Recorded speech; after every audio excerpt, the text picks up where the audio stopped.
Today, Bitcoin continues to test $100,000 going into the weekend. And Bitwise CEO Hunter Horsley reacts to the crypto market rally.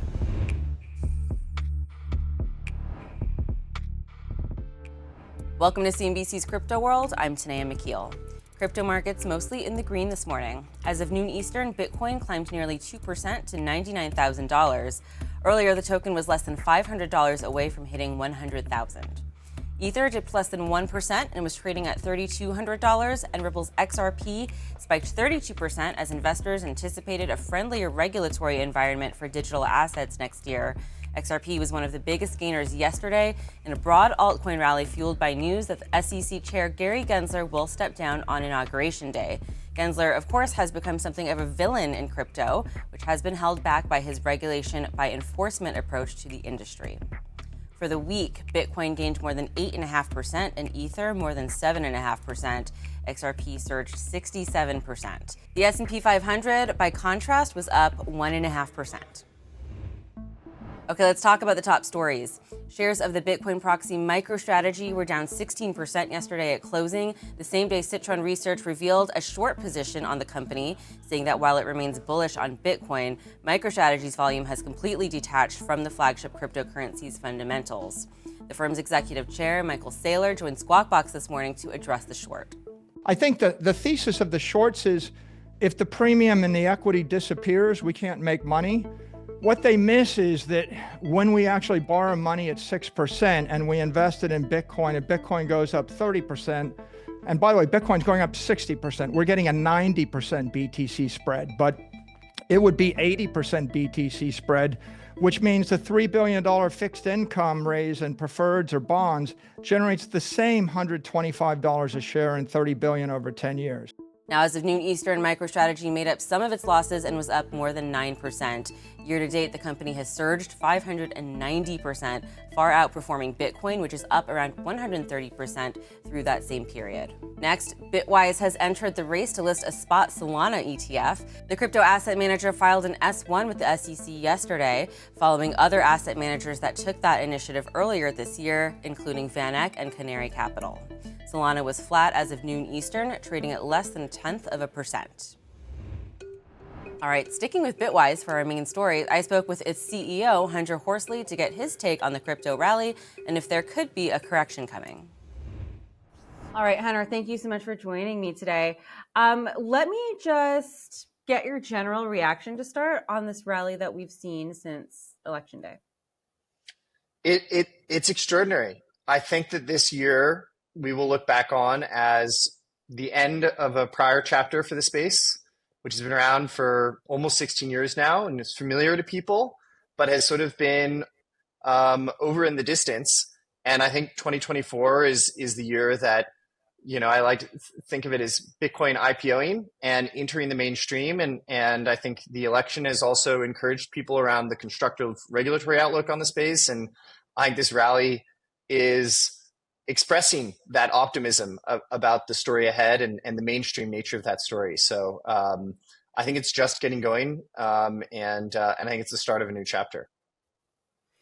Talk to me about $100,000 as a benchmark or as like a psychological level. What sort of happens next year? Obviously, the outlook is very, very bullish. There's a ton to look forward to in 2025. But what happens, if or when we get that 100K? Where do we go from there in the short term? Much higher is my my outlook. Our CIO Matt Haugen has specific analysis on price targets. I think as a firm, we think that Bitcoin can work its way towards achieving $1 million a coin, but that'll take some time. I think in the immediate term, what we see from clients, so we serve over 4,000 U.S. wealth management firms, family offices, multifamily offices. We serve 19 banks and broker-dealers. We serve a very broad cross-section of investors. And I think the moment that we witness in conversations right now is exemplified by an email that we got last week from an advisor. The subject line just read, "It's time." And the content of the email was, "I want to build a 1% allocation to Bitcoin." And so I think what 100,000 is going to represent to a lot of investors is Bitcoin has arrived and it's now time to engage. And while for some people who I think have been in the space for a long time, and Bitwise has been around for 7 years, it may feel like, how could this be the beginning of the journey? But I do think for the next chapter and the mainstream chapter, 100,000 will represent Bitcoin has arrived, it's valid, it's available, and it's time to participate. And I think as a result of that and the supply-demand dynamics, Bitcoin will be headed much higher. Do you see a correction coming? We had Mike Novogratz from Galaxy on our air saying that that might be possible. Obviously, corrections are normal, especially when you hit a big level like 100K, and it has happened with Bitcoin's previous records, where you look at what happened earlier this year in March. We hit it and then kind of pulled back for a while there. Do you see a similar thing playing out possibly? I think the safest bet in crypto is volatility. And so, yes, I think it will not be a smooth one directional line moving at the, sort of the same rate every day. I do think that there will be big moves up and retracements. But of course, for the investor who's taking a longer term outlook, I think that will sum up to higher levels. So yes, I think there will be volatility. I think there will be ups and downs day to day, but I think the trend line is that the world is valuing Bitcoin more and more highly, as well as other crypto assets. Well, let me turn this around to you, my representative right now for the asset management industry. What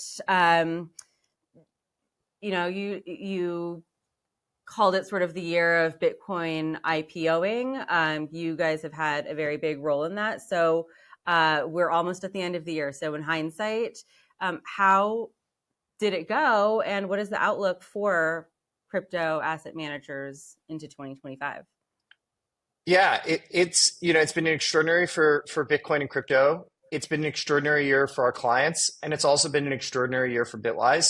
Today, Bitwise manages more in crypto assets than almost any firm in the world. We have more than 11 billion in client assets, which has 10x'd over the course of this year. We're managing one of the largest Bitcoin ETFs in the US, the largest Bitcoin ETP in Europe, the largest crypto index fund, a leading multi-strategy solution, separately managed accounts. And I think, moreover, what it represents is that in this moment, a lot of investors are saying, we want to participate. We want a partner who's been focused on the space for 7 years like Bitwise has, and who can help us have the flexibility to access the parts of the opportunity set that we want to come into. So it's been a very exciting year in that we're seeing clients finding what we do very useful. And also, we're not an equity or fixed income manager that's also interested in crypto.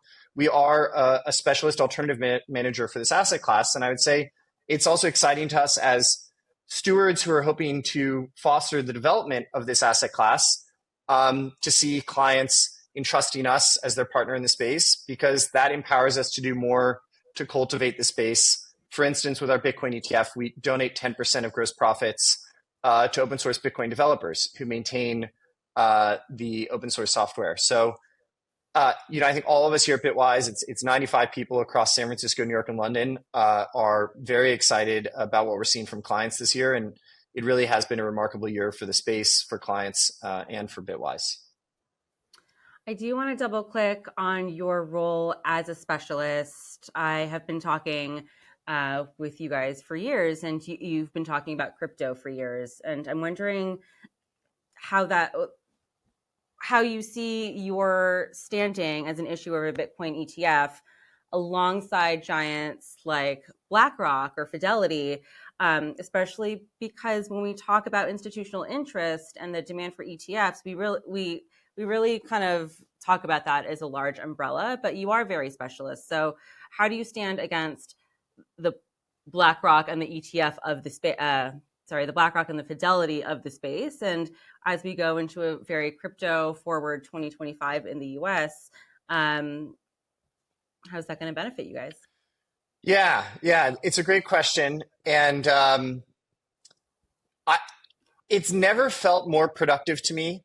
For the longest time, The challenge for many investors is comfort with the asset class. And I think the amazing place that we're at in 2024 is you have the largest institutional asset manager in the world by far in BlackRock endorsing the space. You have Fidelity, an incredibly large traditional institutional asset manager. And I think like many alternative asset classes, there's a barbell that makes sense to investors. Some want to go with, the firms that are the most trusted names in asset management, and others want to go with an asset class specialist. You could think about in credit, there are solutions from BlackRock, and there are also solutions from Apollo and Ares. In private equity, there are solutions from BlackRock, and there are also solutions from KKR and Carlyle and TPG. And so I think the feedback we've gotten from a lot of our clients is they see both ends of that barbell as compelling, and we're grateful when an investor wants to work with a specialist that many of them are choosing Bitwise. I think having access to both options enables more and more investors to participate and find the solution that's best for them. And I'm incredibly optimistic about the role that Bitwise can play and the role that BlackRock will continue to play. I think it's never been more productive for the space to have these options available to investors who want to participate. Okay, that's all for Crypto World today. We'll be back again on Monday, and we'll see you then.